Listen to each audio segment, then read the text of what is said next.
Paling enggak soal gitu.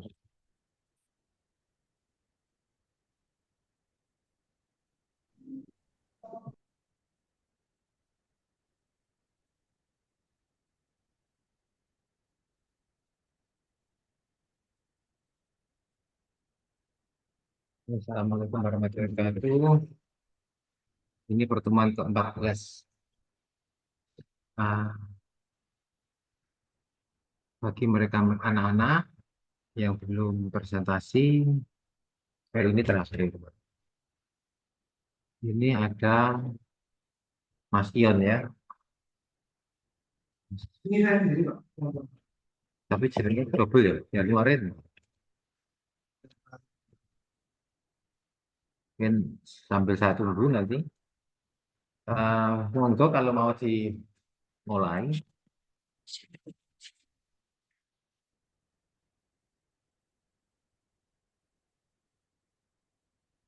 Dari tulisannya ya, ambilkan pulpen.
Siangan enaknya.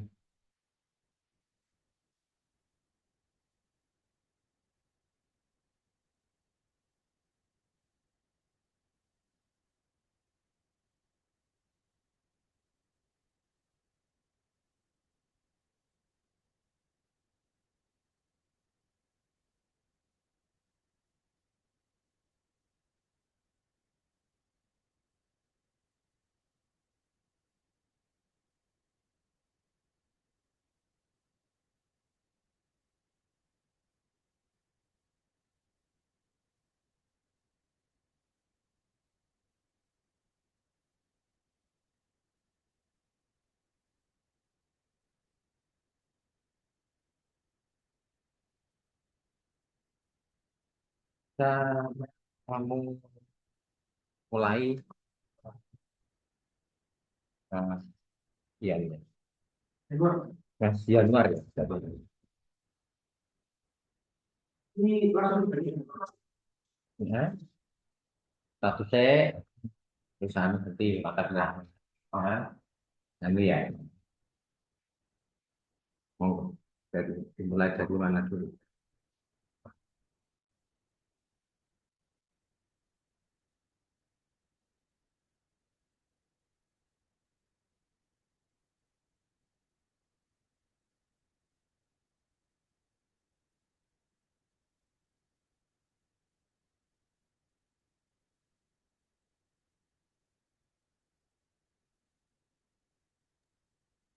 Assalamualaikum warahmatullahi wabarakatuh. Waalaikumsalam warahmatullahi wabarakatuh. Ini saya akan eh, mempresentasikan terkait tugas mata kuliah kebijakan sektor pabrik. Jadi eh,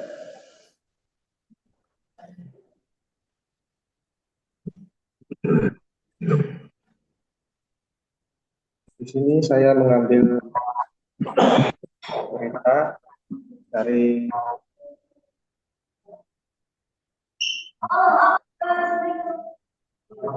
BPKPSD, Badan Kepegawaian dan Pengembangan SDM.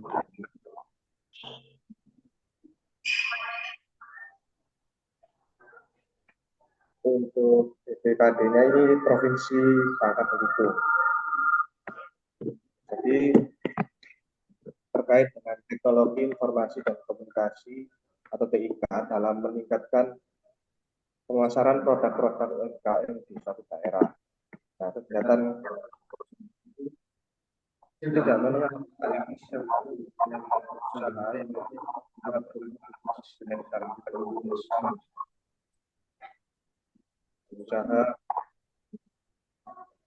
yang dapat berkembang dan konsisten nasional, usaha mikro, kecil, dan UMKM menjadi wadah yang baik bagi penciptaan lapangan pekerjaan yang direncanakan baik oleh pemerintah, swasta, dan pelaku usaha program perorangan. Nah, dalam hal ini, para pelaku UMKM bisa memasarkan produk UMKM melalui media seperti Instagram, Facebook, atau dengan website. Menggunakan teknologi informasi untuk bisnis dapat lagi banyak sekarang toko-toko online menggunakan fasilitas internet untuk memasarkan atau menjual produk-produk yang mereka jual atau mereka pasarkan seperti yang saya katakan tadi di media sosial. Dan hubungan dari pemerintah tempat untuk pelatihan pengetahuan teknologi informasi untuk pengelolaan UMKM salah satu faktor internal yang menjadi penentu daya saing perusahaan terutama UMKM. Jadi pada industri manufaktur TI dapat mempercepat dan mengundang penyelesaian pekerjaan. Nah, peran UMKM di negara sedang atau berkembang seperti Indonesia ini masih relatif rendah, khususnya pada produk-produk manufaktur ini sangat rendah, sehingga UMKM mengalami kesulitan dalam meningkatkan outputnya karena kalah bersaing dengan toko-toko online. Nah, kondisi ini menjadi tantangan bagi UKM di Indonesia dalam kaitan ini UKM melakukan perubahan untuk meningkatkan daya saing perusahaan. Nah, di Indonesia sendiri UKM mempunyai peran yang strategis dalam pembangunan. Hal ini dibutuhkan dalam rencana pendapatan nasional RJPN 2005 sampai 2005 agak Misalnya sama guna ya.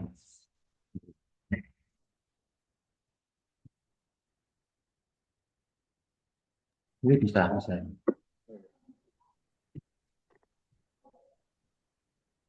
Nah, yang dinyatakan bahwa untuk memperkuat daya saing bangsa akan pembangunan dalam jangka panjang adalah memperkuat perekonomian industri basis kebutuhan masing-masing wilayah menuju keunggulan kompetitif. Nah, perlu menggunakan strategi untuk meningkatkan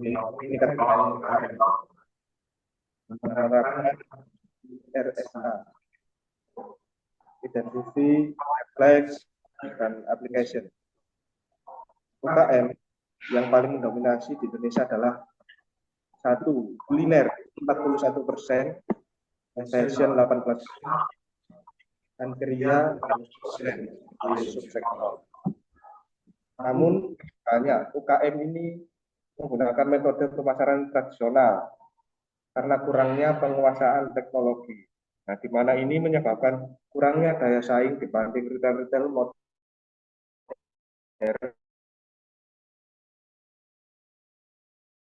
online. Sama yang menarik kalangan muda yang lebih konsumtif dan lebih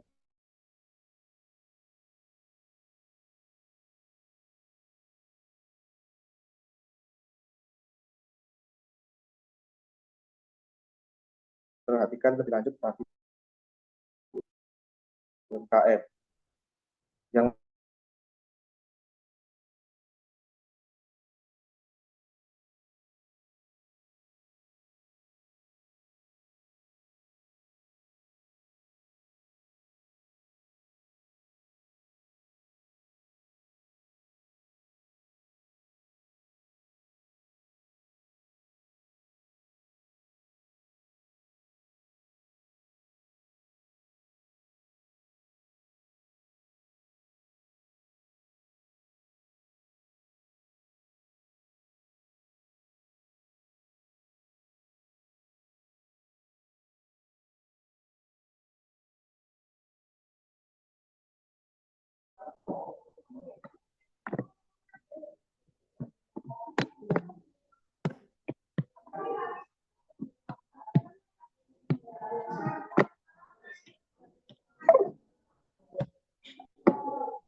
Nah, masih minimnya UKM di Indonesia yang merapat ke dunia online telah teliti bahwa hal itu karena minimnya pendampingan dari pemerintah akan pemahaman tentang digitalisasi dan potensi media sosial sebagai sarana promosi.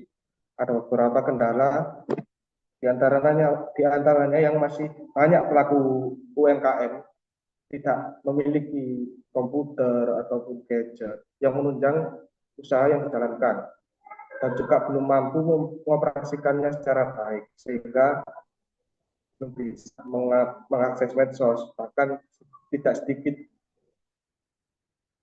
yang hanya mengoperasikan, bahkan yang bisa pun itu mengoperasikannya itu masih membutuhkan orang lain.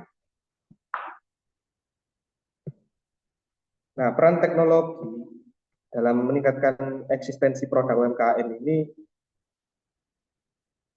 salah satu bentuk teknologi informasi adalah dengan internet yang merupakan jaringan informasi yang dengan adanya bisnis e-commerce ini menjadi alternatif bagi pebisnis. Di samping itu juga perkembangan teknologi informasi ada hambatan dan juga harapannya. Nah, peran teknologi sepertinya saat ini sudah mendarah daging dalam kehidupan manusia. Kemudian manfaat dari penggunaan teknologi dalam bisnis online ini yang pertama adalah memperlancar komunikasi. Soalnya dalam kita sangatlah mudah dan murah. Banyak pilihan untuk saling berkomunikasi, bisa lewat pesan teks, telepon, email, video call, dan chatting yang langsung terkoneksi, tidak hanya dengan penduduk di suatu daerah negara namun juga belahan dunia lain. Nah, ini bisa memperluas pasar bisnis dan juga potensi konsumen yang akan diraih. Kemudian yang kedua ada menarik konsumen. Dengan mudahnya akses dan banyak pilihan channel untuk komunikasi ataupun promosi, tidak hanya di satu negara, ini menjadikan peluang mendapatkan konsumen sangatlah besar. Kemudian yang ketiga ada efektivitas biaya. Nah, dengan tidak adanya marketing konservatif seperti brosur, pamflet, spanduk, ataupun banner, ini biaya operasional yang ditekan ini semaksimal mungkin. Artinya pengeluaran di pemilik usaha ini tidak terlalu besar dibandingkan dengan bisnis offline-nya yang harus sebar pamflet, brosur, banner, dan lain-lain. Dengan hanya menguploadnya di media sosial, kita sudah bisa mempromosikannya. Kemudian yang keempat ini menjembatani kesenjangan budaya. Nah, dengan luasnya cakupan wilayah, ini juga orang yang berinteraksi ini menjadikan batas negara atau batas budaya ini tidak ada. Jadi semua menjadi kesatuan warga dunia dengan kebutuhan masing-masing individu yang harus dipenuhi. Nah, komunikasi ini akan terjalin dengan baik antara pengusaha dan konsumen dan juga akan saling mengetahui apa yang dibutuhkan. Nah, kemudian keunggulan dari atau manfaat dari bisnis online ini berbisnis 24 jam. Nah, tidak seperti toko online, toko offline, karena yang memiliki keterbatasan waktu untuk beroperasi. Nah, toko online ini sanggup beroperasi 24 jam. Asalkan mengeceknya secara bertahap ya. Maksudnya tidak 24 jam kita bekerja, tetapi itu bisa 24 jam hanya dengan mengeceknya beberapa waktu. Nah, kemudian ini membuat pekerjaan baru. Nah, seperti dengan saya akan membuat tampilan website kita semakin menarik untuk bisnis online. Nah, karena tampilan visual website ini sangat berpengaruh, Anda mungkin juga akan memerlukan programmer dan hardware dan software developer agar dapat beroperasi dengan maksimal. Nah, jadi mungkin kalau kita bisa melakukan semua itu, kita tidak perlu program mampu. Ini juga menjadi lapangan pekerjaan bagi orang lain. Ketujuh, memberikan pengetahuan dan sumber informasi. Nah, melalui internet ini tidak hanya kita hanya membutuhkan satu klik saja dan semua informasi sudah tersedia. Nah, semakin banyak pengetahuan yang kita peroleh mengenai bisnis online, maka semakin berkembang pula bisnis yang sedang kita rintis. Nah, kemudian teknologi pertama untuk meningkatkan layanan, kemudian mempermudah komunikasi seperti di atas, aplikasi bisnis yang lebih efektif, mengoptimalkan interaksi perusahaan dengan pelanggan. Nah, mungkin itu kesimpulan dari berita yang atau yang saya presentasikan ini. Memasuki era industri 4.0, kurangnya penguasaan teknologi informasi ini perlu diperhatikan lebih lanjut, terutama bagi UMKM dengan metode pemasaran yang masih tradisional. Nah, hal ini bertujuan untuk memperluas pasar dalam penjualan dan juga meningkatkan peluang masyarakat untuk membeli barangnya lagi, hingga bahkan bisa mencapai customer loyalty. Nah, saran dari berita yang saya presentasikan ini, program ini kan masih belum diluncurkan melalui berita ini ya. Detik itu tanggal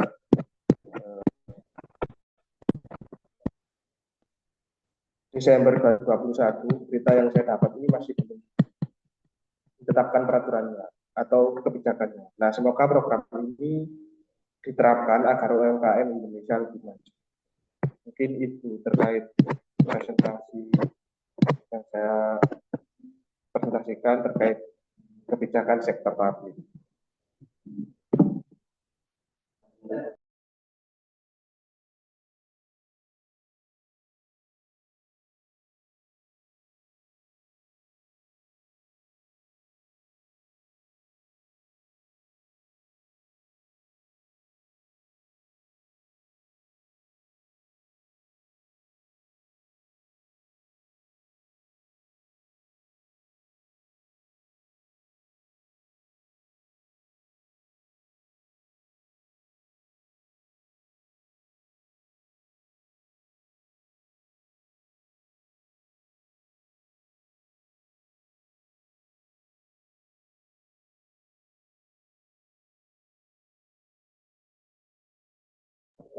untuk kali ini saya akan mempresentasikan tugas mata kuliah penyusunan keuangan daerah.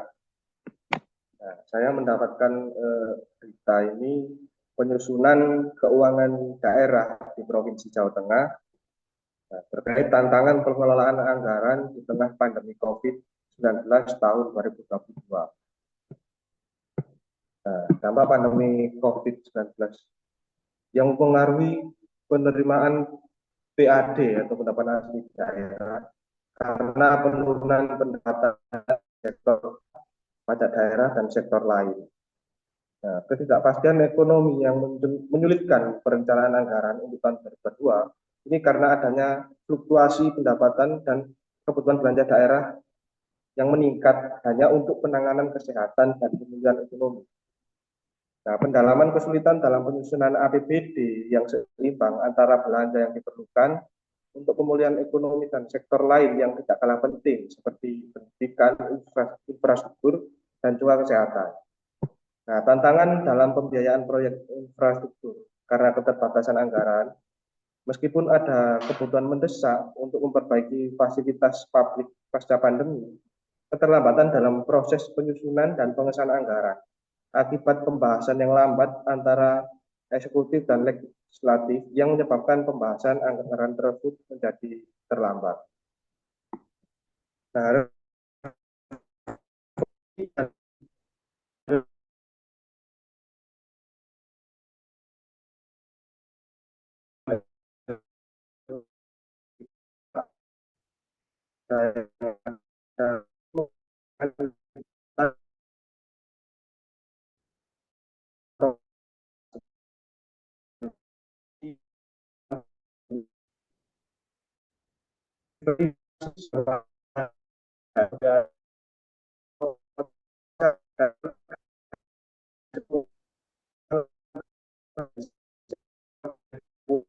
pariwisata karena ini kan masih setelah ya pasca 2022, jadi pariwisata dan UKM ini sudah sedikit pulih.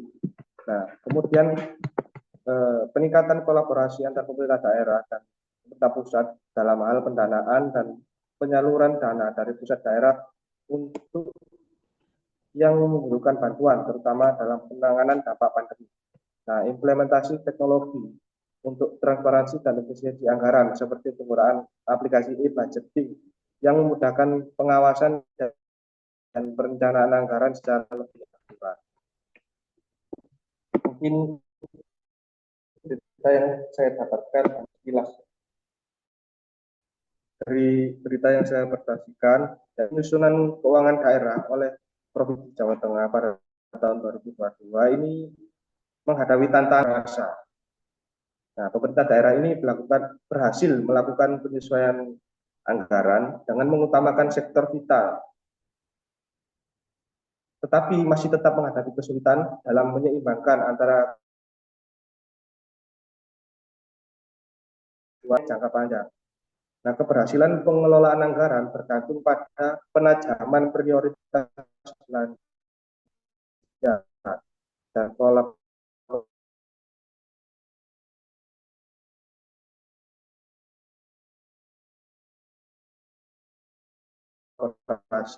yang erat antara pemerintah daerah dan pusat. Ini pemerintah respon dinamika ekonomi dan perubahan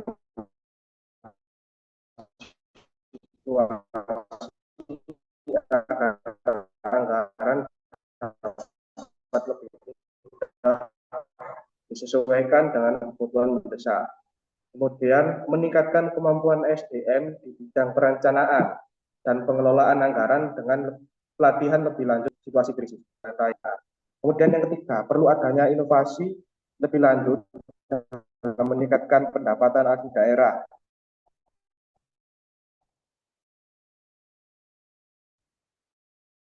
Seperti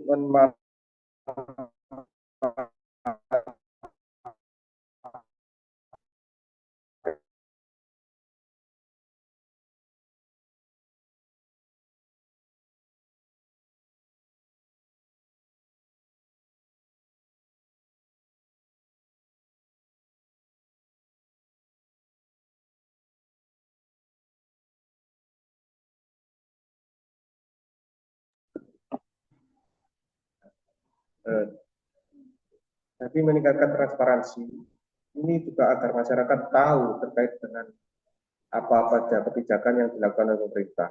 Kemudian pemerintah daerah harus lebih aktif dalam melakukan koordinasi dan kolaborasi dengan sektor swasta dan masyarakat untuk mempercepat pemulihan ekonomi dan pembangunan daerah. Mungkin itu yang bisa saya presentasikan terkait dengan mata kuliah teknik penyusunan keuangan daerah, di mana saya mengambil berita penyusunan keuangan daerah di Provinsi Jawa Tengah terkait dengan tantangan tahun 2022.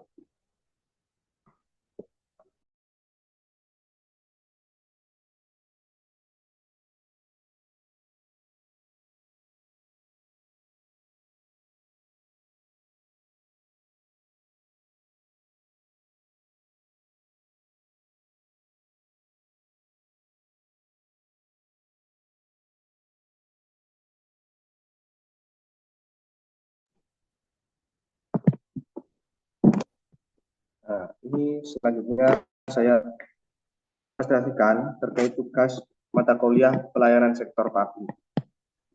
Nah, di mana berita yang saya ambil ini dari lokal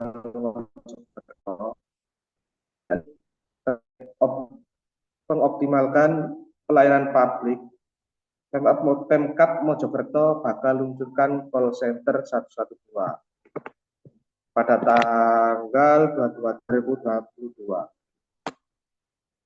Nah, sebagai langkah peningkatan pelayanan terhadap publik, pemerintah Kabupaten Mojokerto melalui Dinas Komunikasi dan Informatika Kabupaten Mojokerto bakal meluncurkan call center 112. Nah, sebelum diluncurkan, hari ini layanan call center 112 milik Pemkab Mojokerto masih menjalani penggodokan akhir melalui FGD atau fokus group discussion terkait aktivasi layanan panggilan darurat atau call center 112. Selain dihadiri Bupati Mojokerto, Ivina Famawati, FGD yang digelar di ruang Satya Bina Karya atau SBK Pemerintah Kabupaten Mojokerto pada Rabu tanggal 19 bulan 1. Pagi ini juga dihadiri Sekretaris Daerah Kabupaten Mojokerto Teguh Sunarko, kemudian juga Kepala Dinas Komunikasi dan Informatika Kabupaten Mojokerto Adi Septianto, serta verifikator dari Kementerian Kominfo RI. Nah, dalam FGD ini turut diundang sejumlah organisasi perangkat daerah atau OPD, lembaga, lembaga serta instansi yang memiliki tugas dan fungsi kedaruratan seperti Dinas Komunikasi dan Informatika atau Kominfo, Badan Penanggulangan Bencana Daerah atau BPBD, Satpol PP, Dinas PUPR, Dinas Perumahan Rakyat Kawasan Pemukiman dan Perhubungan, DPRKP 2, Dinas Kesehatan, Dinas Sosial, Dinas Pengendalian Penduduk, Keluarga Berencana dan Pemberdayaan Perempuan atau DP2KB2, Rumah Sakit Daerah PLN, dan Palang Merah Indonesia. Nah, Bupati Mojokerto, Ivina Famawati dalam sambutannya mengajak berbagai pihak yang terlibat agar mendukung call center 112 ini agar kedepannya bisa berjalan dengan baik dalam memenuhi kebutuhan masyarakat, terutama hal kegawat daruratan. Ada 8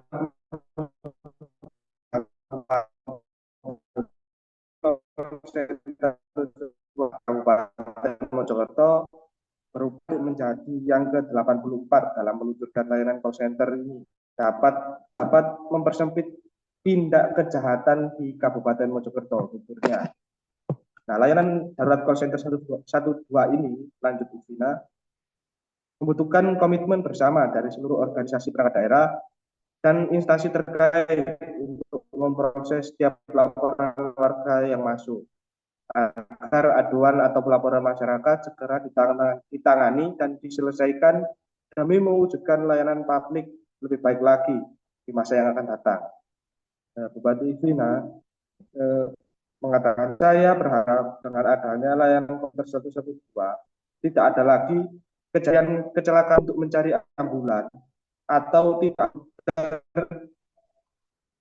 jaga dan lain-lain, karena adanya call center ini sistem menjadi lebih tertata dan terjadwal rapi.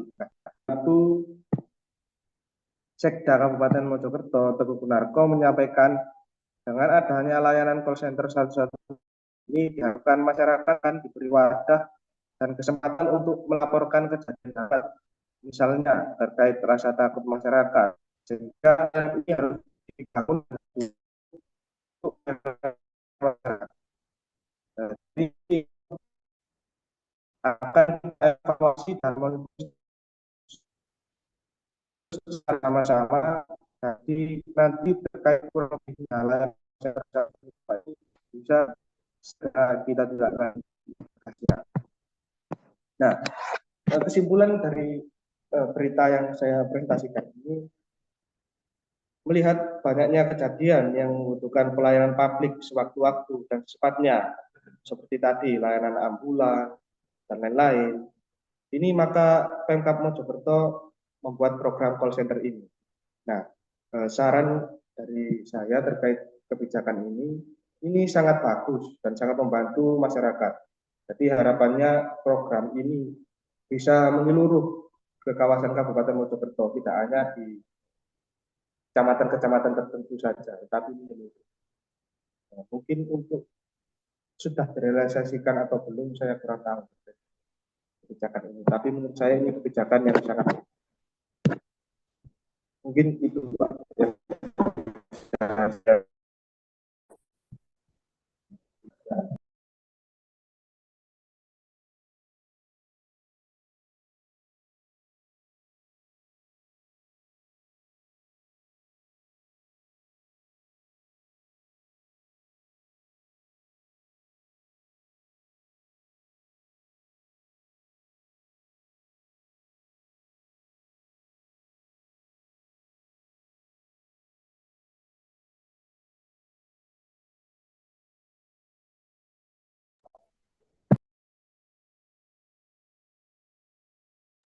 Nah, ini hari terakhir.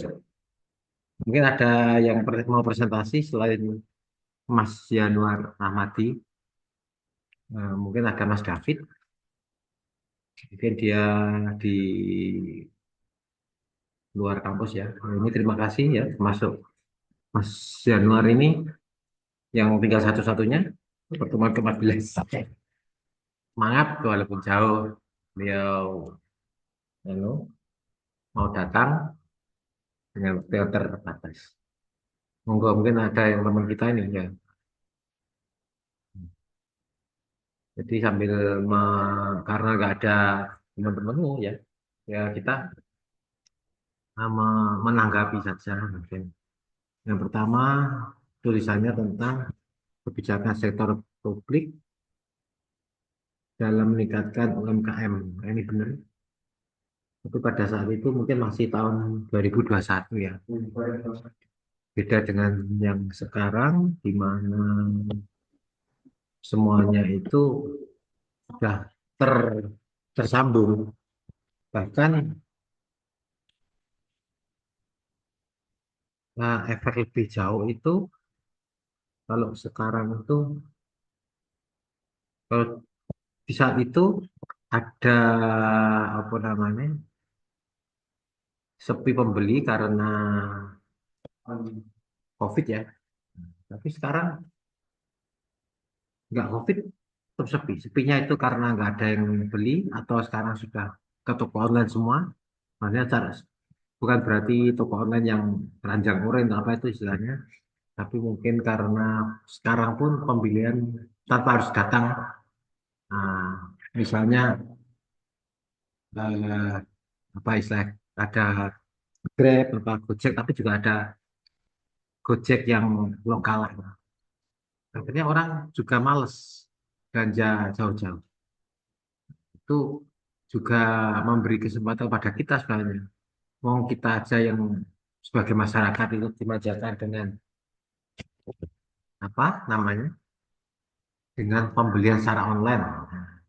Maka mungkin ya betul kalau kita seharusnya kuliah itu ya secara online terus juga. Masalah pinter enggaknya sekarang banyak buku membludak. Dan itu mungkin antara pengajar sama siswa mungkin belum tentu pengajarnya lebih pinter dari mahasiswanya karena tergantung Nah, mahasiswa ya, mungkin anak muda dia lebih banyak browsingnya lebih cepat, nggak terburu-buru kebutuhan ya. Beda dengan orang yang mungkin sudah berumur, dia harus dikejar target semacam itu. Sehingga cara membacanya, cara mengaplikasikannya lebih leluasa. Nah, makanya dari itu namanya refresh itu penting. Dan setiap perubahan mesti ada korbannya. Itu seperti itu. Orang, institusi atau apapun yang bisa mengikuti perkembangan zaman, dia yang akan menjadi rajanya di sana. Tapi kalau tidak bisa mengikuti perkembangan zaman, jadi akan ditinggalkan oleh para konsumen. Demikian juga dalam hal kualitas dan pelayanan. Nah, itu PR bagi kita semua. Bagaimana ini pada saat itu, nah sekarang tahun 2024 ya, 2024. Kita nggak putus ya. Nah, 2025 sorry. Ini wis 2025. Lorong waktu. 2021 mungkin Mas Januar masih SMA. Iya. Dan sekarang semester 5. Semester 5. Di mana 2025 peranan toko online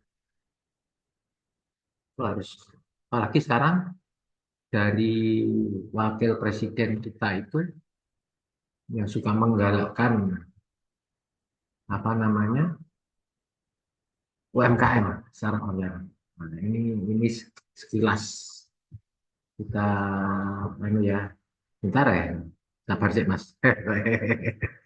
Begitu ya Mas.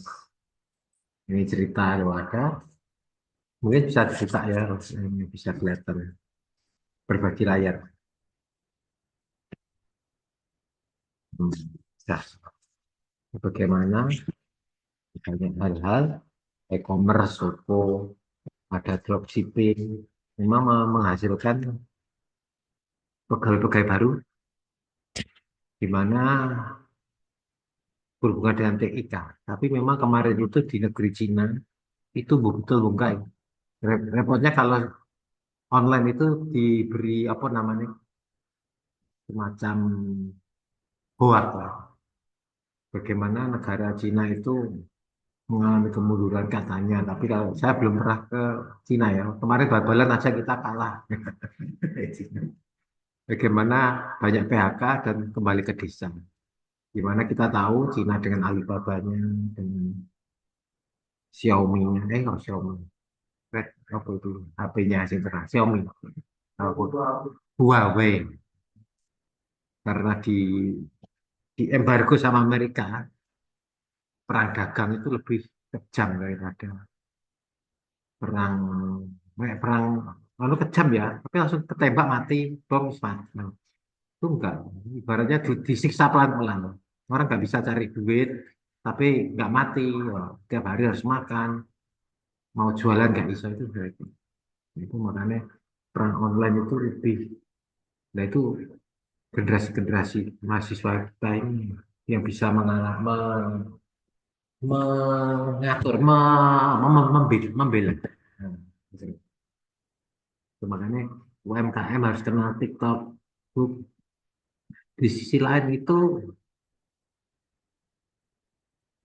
nah, orang itu berpikiran sederhana. Pokoknya bisa bukti ya, komputer rasa disinaoni langsung dibuka wis.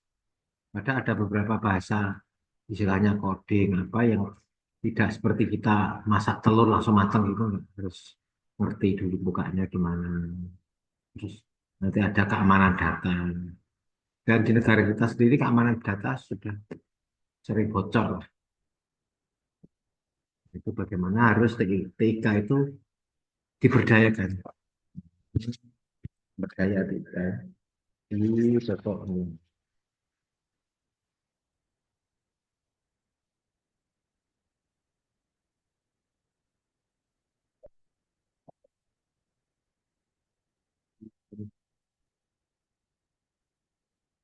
Nah, lagi yang terbaru PPN 12%.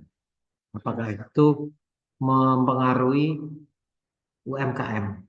UMKM gak ada modal, modalnya pinjam dari pinjol, bar, bunga deh, gak sebulan, gak setahun, dua, tiga, 15 hari kudu bayar, balik. Bahkan pinjam 500, balik nanti 700. Itu hal yang umum. Tapi nek gak seperti itu mau kerja apa lagi? PNS ya tidak buka setiap saat, guru banyak lowongan, tapi banyak guru yang tidak digaji, dibayar, atau dibayar dengan murah. Itu repot, guys. Makanya ya, harus kebersamaan semuanya untuk bisa mengatasi. Yang kedua, teknik penyusunan keuangan daerah ini COVID ya. Bagaimana COVID sekarang sudah tidak ada tahun 2025, tetapi ada merebak virus baru yang katanya mau COVID seperti COVID, tapi semoga tidak terjadi. Nah, sekarang aja sudah sepi orang jualan. Nggak tahu ya kemarin tak ceritain waktu pertemuan kemarin bagaimana Pak Dian itu tahun baru masih di Mojokerto, malam tahun baru kok sepi. Nah, hanya ngumpul. Beda dengan 5 tahun 10 tahun yang lalu itu Pak Dian kadang pernah ikut apa nih sepeda motoran di lingkungan. Awet, ini nggak tahu saat skala sampai butuhannya dari keluarga Pak ya. Tapi memang sepi, nggak sebenarnya sepi. Ada dua, ada larangan dari polisi atau memang kondisi keekonomian memburuk lagi. Nah, kabar baiknya mulai 2025 makan gizi gratis untuk anak-anak adik-adik kita. Tapi hanya sampai SMA ya. Jadi sampai mahasiswa kok. Mahasiswa itu cek naik kuliah ya. Jin.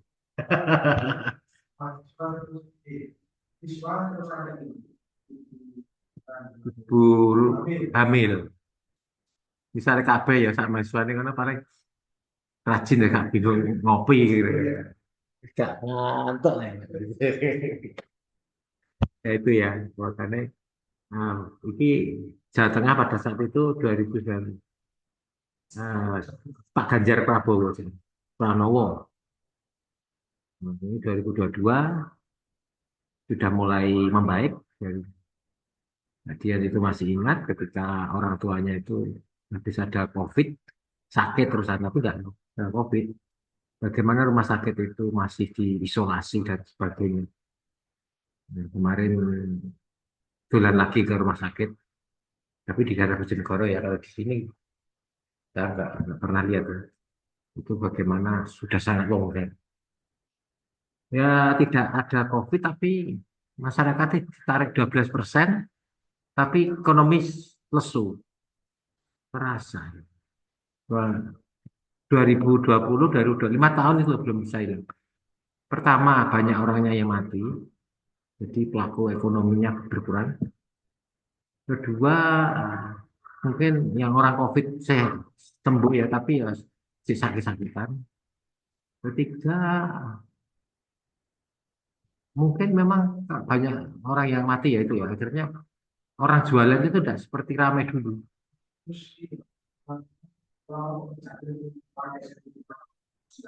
Nah, iya dulu ada vaksinasi. Oh, di kampus kita itu yang mati itu ada 3 dosen. Mengerikan. Alhamdulillah Pak Dian dosen ini selamat ya. Padahal Pak Dian dari Bojonegoro, kampungnya ditutup di kabeh. Karena wis sepi jalan. Ya ada sih COVID. Yang ketiga adalah sektor publik optimalkan call center 112. Apakah call center 112 di Kabupaten Mojokerto sudah berjalan? Bentar ya. Bentar ya, Mari. Di Mojokerto. Kabupaten.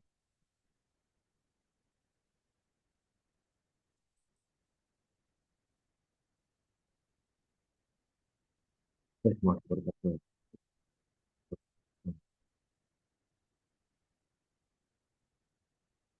Nah, sebenarnya bagus karena orang kan tidak tahu ya, tidak ada kalender itu hari apes, ya. Jadi harus ada sing nulung call center toh. Daftar call center penting di Mojokerto. 2024 yang call centernya ada dari Polresta, nomor darurat 110. Yang mana? Tiga. Nah ini, nah ini Ketikkom tahun 2022. Sekarang kita ketik aja gimana nasibnya. Gimana?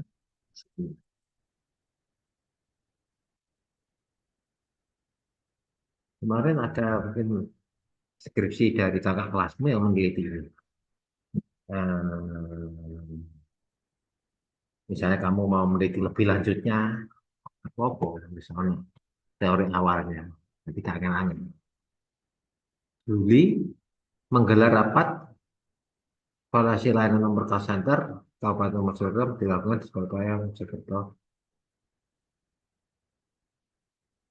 Oh, jadi call centernya ini wis iso ning Polresta terus ning anu ya, jadi satu.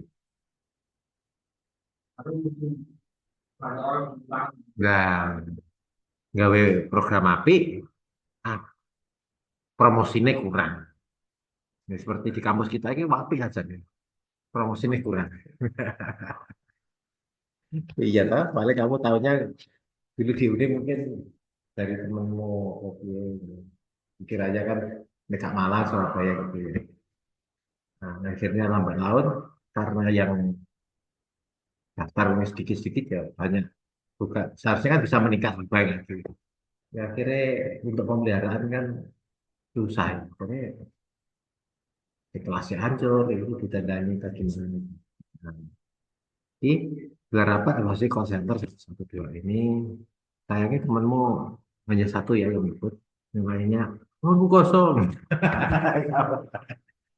Ya, kita harus ada aja saran ya. Oke, kamu wis ya, ya, ini call center ini Bu Ivina kemarin kesini sayangnya yang jadi Gus Bara. Kamu pilih Gus Bara, Bu Ivina.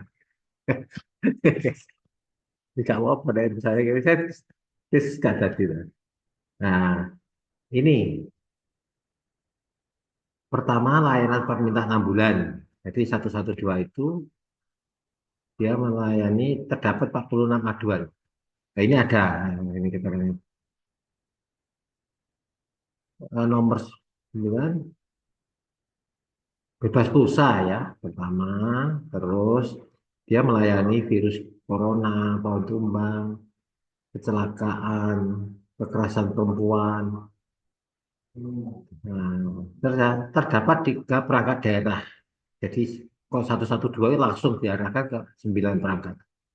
Yang pertama, kedaruratan Satpol PP, BPBD, Dinas Sosial, GP2 KPM, PMI, GRKP2, Dinas Kesehatan, dan DPURN. Nah, yaitu PM, yang terakhir PMI tahun 2023. Terdapat 15 aduan, seperti darurat, penerangan jalan umum, tiang roboh, kecelakaan, tindak kriminal, dan yang 46 tidak darurat, lupa kata sandi, ada kelistrikan. Nah, ternyata dari sini, ini dalam pelaksanaan ini terdapat hanya sebagai saksi yang merespon. Puskesmas Puri, Suko, Trawulan, Bangsal. Yang lainnya gak respon. Memang puskesmas tersebut termasuk kota lah, misalnya Suko ya, Trawulan, Jalan Raya lah, Puri, Bangsal, pokoknya jalan-jalan 24 jam. Nah, mungkin sih udah pelosok-pelosok enggak dabar, di mana? Terawas kan pelosok-pelosok ya. Wah, penanganan kabupaten malah hingga kecamatan. Ada penanganan ODGJ orang gila. Terdapat aduan ternak reptil yang pencemaran lingkungan. Sosialisasi CC12. Ini, jadi simpulannya apa? Dari sini pelayanan apa namanya? Pelayanan 112 masih berjalan. Hmm. Tinggal Mas Januar, yang lainnya mungkin. Nah, tapi kan teori ini gak apa sama. Cuma penelitiannya diperluas. Jadi kayak gak usah pikiran yang angel, tinggal diteruskan saja. Oke, terima kasih kita akhiri dulu ya. Nah, semuanya kita akhiri hari ini. Kita ketemu UAS minggu depan. Kita tutup dengan ucapan Assalamualaikum warahmatullahi wabarakatuh. Semangat. Waalaikumsalam.